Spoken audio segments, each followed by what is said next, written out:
ওয়ালাইকুম বন্ধুগণ, এখন রাত বাজে 12টা আর আমার হাতে আছে কম্বল। এই কম্বল কাকে দেই? আমার সাথে আসেন, দেখেন বন্ধুগণ। এখন রাত 12টা বাজে, একটা ছেলে, ছোট্ট ছেলে শুয়ে আছে এখানে। কে শুয়ে আছে? ও খালা, খালা, ও খালা, খালা, কেমন আছেন? এটা কে?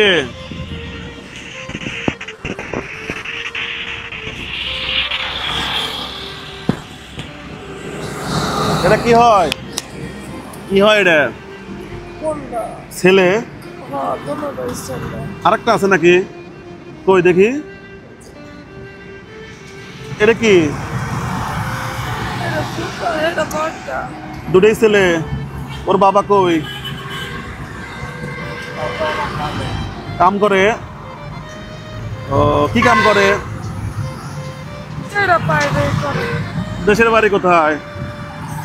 হ্যাঁ, সিলেট। ওই যে ওর যে কম্বল নাই, ওই যে খালি গায়ে রেখে দেখলাম।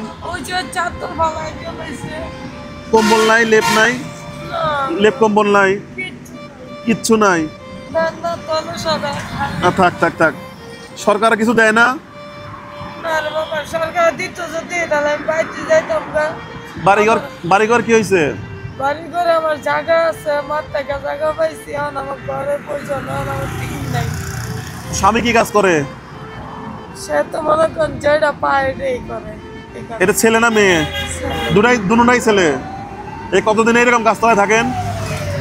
মেলা বছর তো রাখতেছে, তার বাড়ি নাই, ঘর নাই, কিচ্ছু নাই। কয় বছর? মেলা বছর। আপনাদের দেশের বাড়ি কোথায়? সিলেট? আচ্ছা আচ্ছা আচ্ছা, ঠিক আছে। ওর নাম কি? ঘুম ভেঙে গেছে? হাত কই? হাত দে, হাত বের করো। নাও নাও নাও, আম্মু নিতে বলতেছে, নাও, নিতে বলেন, নাও। এই নাও বাবা, এই যে কম্বল, এই যে কম্বল দিছে, এই যে কম্বল আমরা দিছি, নাও টাকা নাও। ওটাও ছেলে থাকে না? আর হলো এটা দিয়ে ওদেরকে ভালো করে ডেকে রেখেন, ঠিক আছে? তোমার নাম কি? নাম কি? ঘুমে ডিস্টার্ব করলাম? আচ্ছা ঠিক আছে, থাকে না? খুশি? এটা ভালো করে ধরে রাখেন বন্ধুগণ। এখন রাত বাজে 12টা আর দেখেন আশপাশে সবাই এত পরিমাণে ঘুম যে হচ্ছে কেউ, আমরা এখানে এতক্ষণ ধরে কথা বললাম, কেউ টেরই পাইলাম না।